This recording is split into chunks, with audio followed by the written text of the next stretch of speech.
Mutton idli. Narayanpur के गांव में भीम कहकर एक आदमी कैटरिंग सर्विस का व्यापार चलाता था। भीम जो भी पकाता था वे बहुत स्वादिष्ट रहते थे। उस गांव में छोटा हो या बड़ा जो भी फंक्शन होता था भीम को ही कैटरिंग के लिए बुलाते थे। भीम को खाना पकाने में उनका परिवार बहुत मदद करते थे। उनका पिता सांबार तैयार करने में स्पेशलिस्ट था। माँ तो बिरयानी पकाने में स्पेशलिस्ट थी। वैसे ही उनका भाई लोग भी खाना पकाने में उनका मदद करते थे। वही गांव में राजा सिंह कहकर एक जमींदार रहता था। राजा सिंह बहुत पैसे वाला था। उनका गांव में अच्छा नाम के साथ साथ बहुत सारे संपत्ति भी था। एक बार राजा सिंह उनके पास काम करने वाले मुनीम से, मुनीम जी, हमारा बेटा का जन्मदिन नजदीक पड़ रहा है। खाना पकाने के लिए अब तक हमने किसी को भी नहीं रखे। असल में गांव वालों को उस दिन किसी के घर में भी खाना पकाना नहीं चाहिए। सुबह नाश्ता, दोपहर को खाना, ऐसा ही रात में डिनर भी हमारे पास है कहकर कहे थे ना। शहर से अच्छे से बावर्ची को लाएंगे कहकर मेरा साला जी कह रहा है, कहा। तब मुनीम, मालिक, शहर से क्यों लाना है? और आपके साले जी के बारे में कहना है तो पिछले बार एक छोटा सा पार्टी अरेंज करने के लिए कहा और कूल केक आइसक्रीम जैसा बन गया। इतना देरी किया था। ऐसे वालों को काम सौंपना ठीक रहेगा क्या? और एक बार सोचकर बताइए, कहा। तब राजा सिंह के साले जी कन्ना को बहुत गुस्सा आया। तब मुनीम, मालिक, हमारे गांव में भीम कहकर एक बावर्ची है। अगर वो खाना बनाना शुरू किया तो उनका गंध तो बगल वाले गांव तक पहुंचते हैं। असल में बहुत देर से आपको बच्चा पैदा हुआ और आप उनका जन्मदिन बहुत धूमधाम से मनाने के लिए सोच रहे हैं ना। मेरा सलाह ये है कि अगर भीम को बुलाएंगे तो खाना तो बेहतरीन पकाएगा, कहा। तब राजा सिंह ठीक है कहकर मान लिया। एक दिन राजा सिंह भीम के घर गया।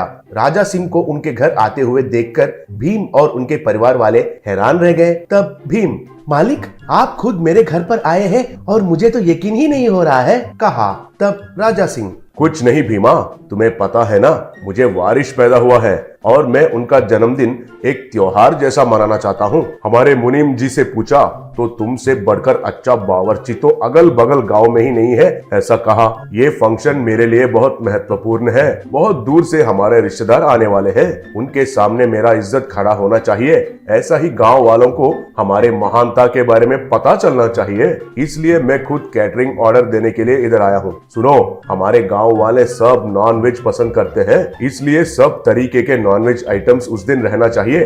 ब्रेकफास्ट से लेकर डिनर तक सब कुछ हमारे पास ही होना चाहिए। अगर कोई भी आइटम अच्छा नहीं है और किसी ने भी अच्छा नहीं कहे तो तुम्हारा पेमेंट नहीं दूंगा।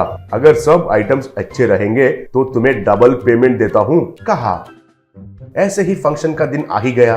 भीमा की पत्नी भीमा के पास आकर, सुनिए जी, इस बार मैं भी कुछ न कुछ पकवान बनाती हूँ, बोली।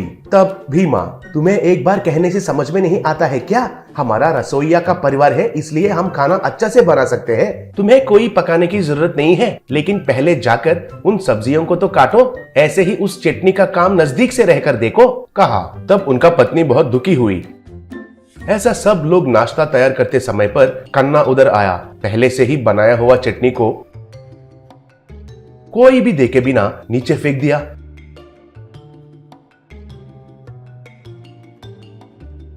तब कन्ना उनके मन में, अब मेरा साले जी को और मुनीम को बुद्धि मिलेगी। सब लोग तो मैं किसी का काम नहीं हूँ कह रहे थे ना। अब ये चटनी के वजह से सबको गुस्सा आएगा। मेरे साले जी मुनीम के साथ एक खेल खेलेगा, ऐसा सोचा।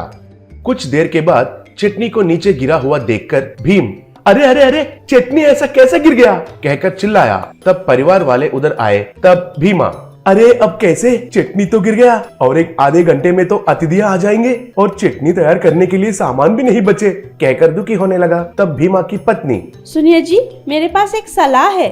हमारे घर में हम कभी कभार मटन इडली बनाते थे ना, और वो बहुत स्वादिष्ट रहता था। अब तो कैसे भी हमारे पास मटन है ना, उससे ही मटन इडली बनाते हैं, बोली। भीमा के पास और कोई रास्ता नहीं था, इसलिए मान लिया। अतिथियां तो आने लगे। भीमा की पत्नी एक कढ़ाई लेकर उसमें इडलियों को रखी और उन इडलियों के ऊपर मटन करी डालकर इडलियों को अच्छे से फ्राई करके आने वाले अतिथियों को खिलाई। आए अतिथियां उन मटन इडली को बहुत पसंद करने लगे। जमींदार भी आकर उस मटन इडली को खाया। अरे वाह, कितना स्वादिष्ट है, मेरा जिंदगी में अब तक ऐसा इडली कभी भी नहीं खाया। शाबाश शाबाश कहा। ऐसे भीमा के परिवार वाले उस फंक्शन में खाना बेहतरीन बनाए।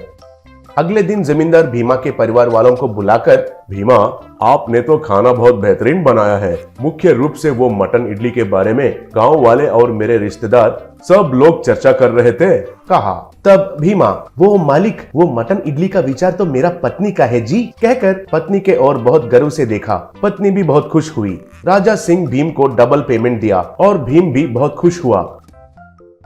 बाद में सीसीटीवी फुटेज में कन्ना चटनी को गिराने के बारे में मुनीम दिखाने से राजा सिंह कन्ना को घर से बाहर निकाल दिया।